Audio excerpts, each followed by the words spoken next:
Hi, I'm Dhanush. I'm pursuing Masters in Electrical Engineering from the University of Wollongong, and I'm here to present on the topic of designing of a micro hydro power plant using electromechanical control system. In this presentation, I will be discussing about the importance of micro hydro power plants, research problem and a possible solution for that, and also advantages and disadvantages of the proposed system. Around 16% of the global population doesn't have access to electricity, and this rate has been gradually decreasing for the past 2 decades. But still, many people in rural communities where they are isolated from the country's grid supply doesn't have proper electricity.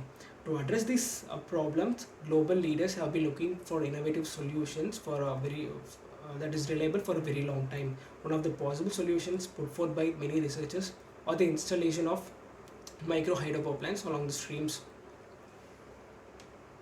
The major advantage of using micro hydro power plant is that it can be used in rural communities along the streams where it is isolated from the country's grid supply. As you all know, hydropower is a renewable energy. It is highly reliable and sustainable for a very long time. Uh, and one of the major factors for considering micro hydro power plant is that it is environmental friendly and it doesn't emit greenhouse gas. It has very low investment for the installation and has the ability to operate in autonomous mode, further reducing the operational cost of the system. So the research problem that I have taken is that to maintain constant voltage and frequency at the output of the system so that it can be connected to the nation's grid supply, so resulting in distribution all over the country. And I have also taken the problem of constructing a micro hydro power plant in varied flow rate. And this is the proposed basic structure of that. Before constructing a micro hydro power plant, the possible location for the installation of the micro power plant is to be identified, and this is identified using the software of geographical information system. And once the location is found, as you can see in the picture, the water from the stream is collected in the forebay, which is then further directed into the turbine of the system through the penstock. The traditional penstock used stainless steel, whereas due to the technological improvement, now we are using high density polycarbonate. The hydro turbine that I have proposed in this solution is that propeller turbine. Propeller turbine can be operated in varied flow rates and has higher RPM. Higher RPM can be directly used for coupling the turbine with the generator. The generator that I have used here is the three-phase synchronous generator. The reason for choosing three-phase generator is that it can drive electromotive loads and has the ability to correct the power factors at constant time.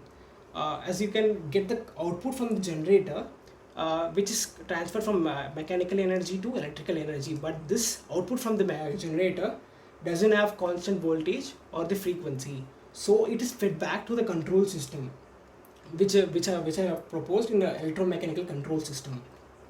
In this electromechanical control system, the output from the synchronous generator is fed back to the phase lock loop in which the frequency is measured.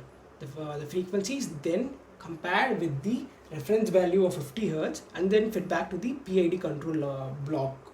And the PID control block gives the output in an analog signal.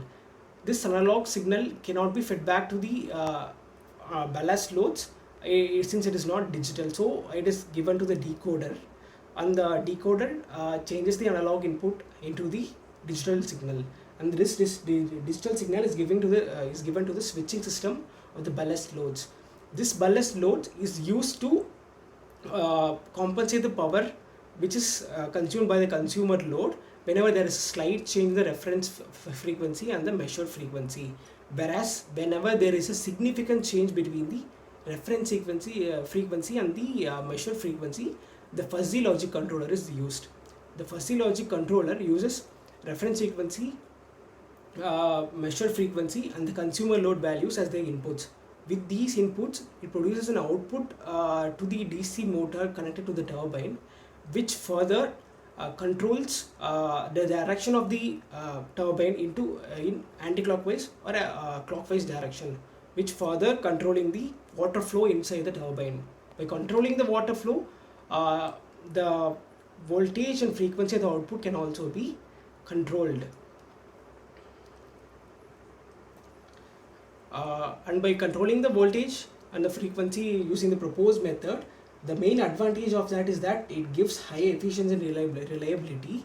One of the main advantage of that proposed system is that it can be simultaneously operated along the power grid, and also power used to power the rural community. The main disadvantage of this system is that due to the very low flow rate, cavitation occurs in the turbine, which is a very bad symptom of the turbines. Thank you.